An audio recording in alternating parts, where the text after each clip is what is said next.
66번입니다. 토지 비축 제도에 관한 설명으로 틀린 거 됐어요.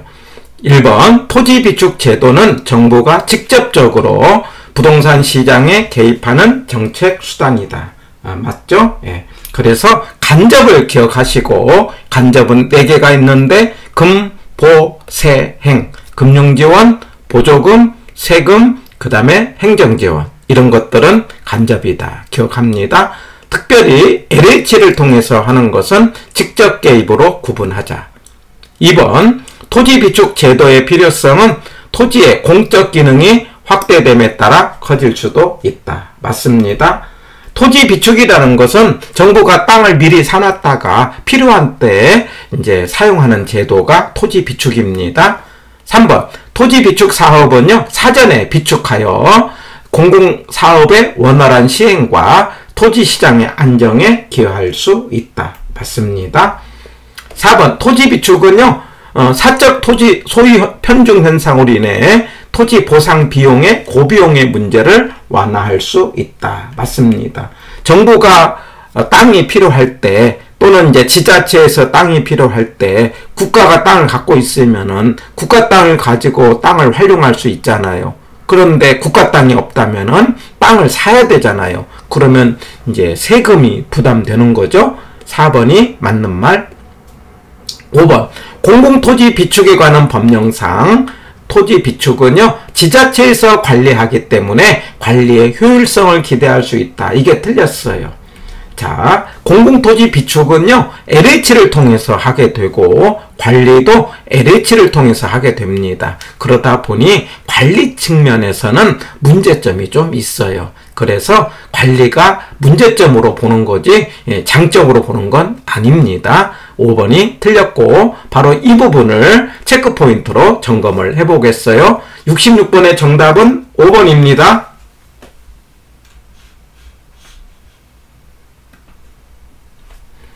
자, 토지 비축 제도를 토지은행이라고 이야기하고, 특별히 관련된 근거법이 공공토지 비축에 관한 법률이에요. 그래가지고 그러면 한번 물어본다면은 이 법조문에 관한 내용을 한번 정리를 해봤어요. 공공토지에 해당되는 게 뭐냐 해갖고 이 5개에 해당되는 것을 공공토지라고 할 수 있어요. 말하자면 공익사업에 필요한 땅, 그 다음에 시장 안정을 위해서 수급 조절용으로 만들어진 땅, 그 다음에 공유시면 매립된 땅, 그 다음에 LH가 위탁받아 관리하는 땅, 마지막에 토지은행 계정으로 전입된 땅, 이 5가지를 공공토지라고 하고, 이 공공토지가 아닌 것 이렇게 물어볼 여지가 있는데 중요하진 않지만 한번 가볍게 점검을 해봅니다. 공익을 위한 것, 안정을 위한 것, 그 다음 매립된 땅, LH가 위탁한 땅, 토지은행 계정으로 전입된 것. 그럼 토지은행이라는 게 뭐냐? 말하자면 비축을 위해서 LH에 설치하는 토지 계정을 토지은행 그렇게 이야기를 했어요. 그리고 이제 비축이라는 것은 취득해갖고 관리하는 것, 이렇게. 취득 그러면은요, 이제 그 은행으로 전입하는 것, 관리, 가치를 증대시키는 것, 공급 그러면 이제 대상자에게 땅을 제공하는 것, 이런 식으로 용어 정리를 했는데, 이걸 물어볼 것 같지는 않겠고, 가장 한번 점검을 해본다면은 공공토지, 그 해당되는 것 5개 정도는 한번 점검을 해봅니다. LH를 통해서 하기 때문에 관리에 문제점이 있다. 이렇게 이해를 합니다. 67번입니다. 옳은 거 됐네요. 토지정책 수단 중 도시개발사업 수용, 금융지원, 보조금은 직접 개입이다 했는데 이거 틀렸죠. 특별히 금융지원, 보조금은 어디에 들어갑니까? 간접 개입에 들어가지 않습니까? 금, 보, 세, 행은 간접 지원이니까 1번은 이 뒤에 2개 때문에 틀렸다.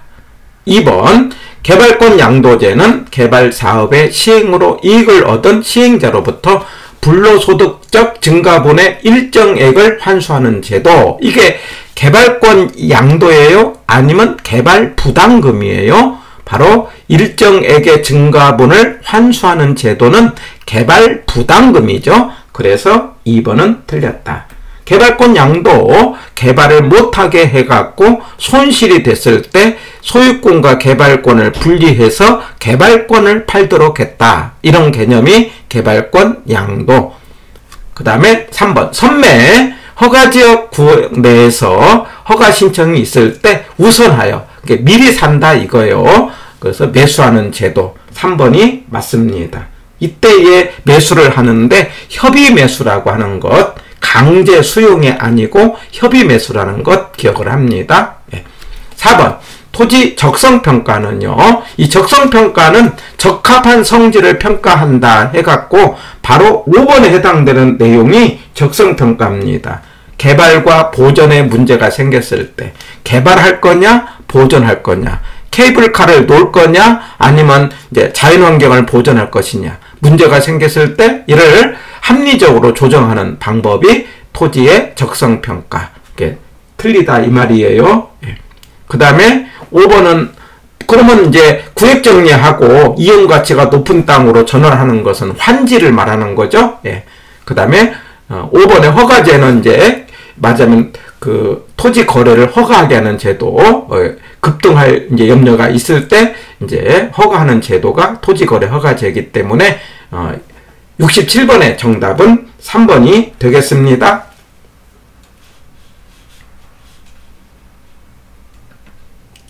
우리 개발권 양도 한 번 더 정리를 한다면은 용도지역제를 보자고요. 용도지역지구제는 말하자면 효율적을 위해서, 낭비를 줄이기 위해서 말하자면 용도지역, 용도지구를 이제 국장이 지정을 하는 거죠.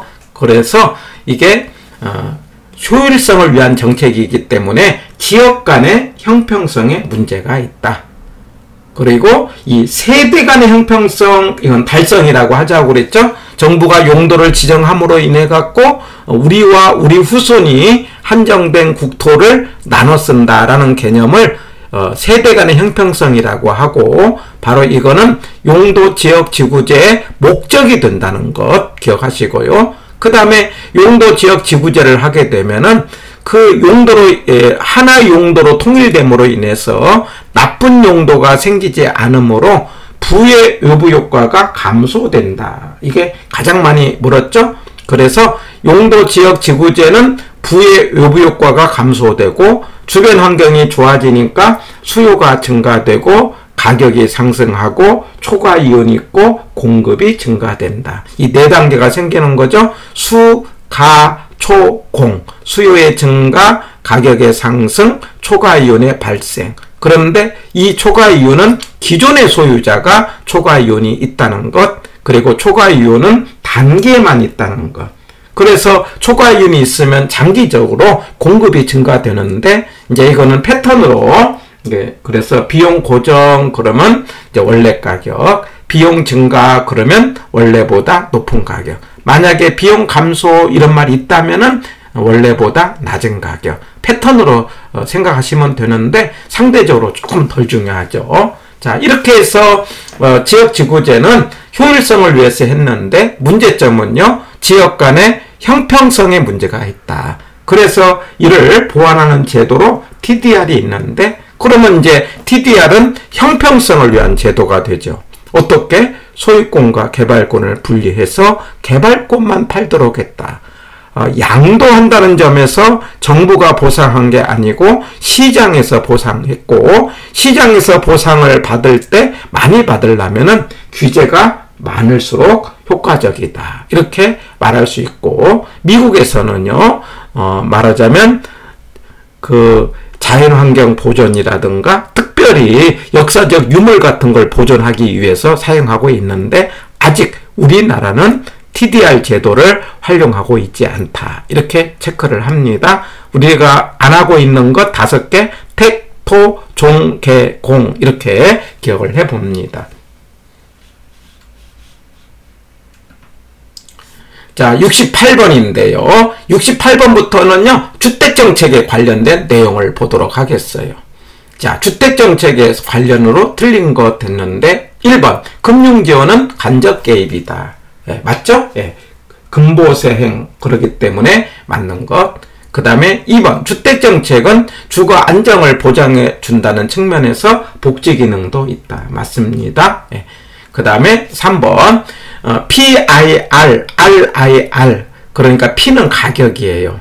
그러면 R은 이제 비율인데 I가 인컴이에요. 그러니까 소득과 가격과의 비율을 뭐라 PIR이라고 하고 RIR은 임대료와 소득과의 비율을 따지는데 가구의 지불 능력을 측정하는 지표다. 이렇게 말할 수 있고 수치가 낮은 게 좋다라고 생각하시면 돼요. 우리가 보통 이제 신문에 아니면 뉴스에 무슨 말이 나오냐면 아파트 가격이 막 올라갈 때 평균 서울의 근로자가 몇 년을 벌어야 아파트를 살 수 있느냐. 이걸 설명할 때 PIR을 설명하죠. 가격이 올라가면은 그 연수가 늘어나지 않습니까? 그만큼 말하자면은 지불 능력이 떨어진다. 이렇게 말할 수 있죠. 해서 3번은 맞는 거.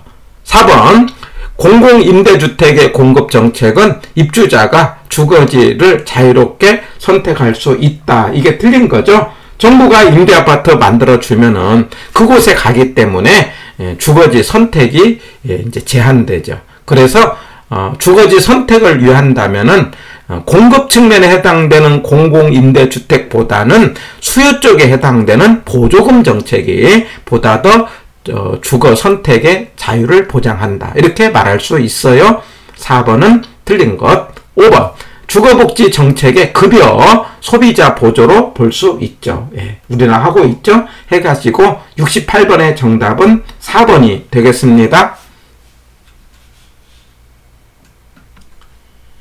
체크 포인트로 우리가 이제 그 소득 분배의 측정 수단이라든가 여러 가지 용어를 한번 소개를 했는데 이걸 전부 다 암기할 필요는 없어요. 하나 기억할 것은 되도록이면은 이런 수치가 낮을수록 바람직하다는 것.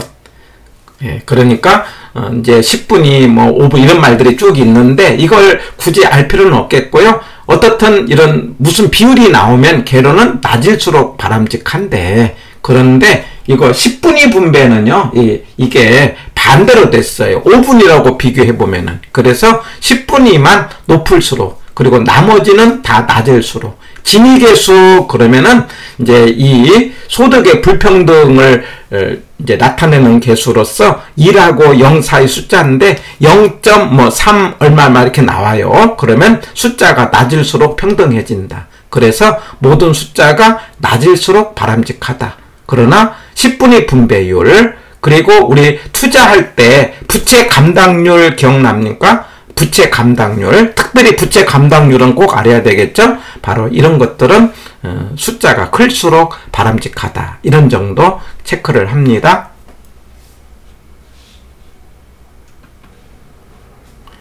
69번입니다. 분양가 규제입니다. 1번 주택법령상 상한제의 적용의 분양가격은 택지비와 건축비로 구성된다. 맞습니다. 우리나라 상한제 하고 있죠? 민간주택도 적용받고 있죠? 근거가 되는 것이 무슨 이라고요? 주택법이라는 것도 기억하고 분양가격은 택지비와 건축비다라고 하는 거고요. 예. 그래서 건축비는요. 표준적 건설비와 부대비용 이렇게 말할 수 있어요. 다시 건축비는 뭐라고 하자? 표준적 건설비에다가 부대비용 이렇게 말할 수가 있다라는 거예요. 그래서 1번은 맞는 거. 2번 상한제 적용 주택에서 뭐냐면 입주권은요 전매를 제한할 수 있죠. 예, 맞습니다. 싸게 하니까 전매를 제한할 수 있다. 3번 상한제는요 가격을 안정시키고 신규 주택 구입 부담을 경감하기 위한 거다. 맞습니다. 예. 그 다음에 4번 법령상 국민주택 건설 사업이 추진하는 공공사업에 의하여 조성되는 택지, 주택이 건설되는 용지에는 분양가격을 제한할 수 없다가 아니고 있다. 이게 틀렸다는 것. 예. 그 다음에 5번 분양가 규제는 분양가격을 정부가 통제하는 거다. 맞습니다. 해서 69번의 정답은 4번이 되겠네요.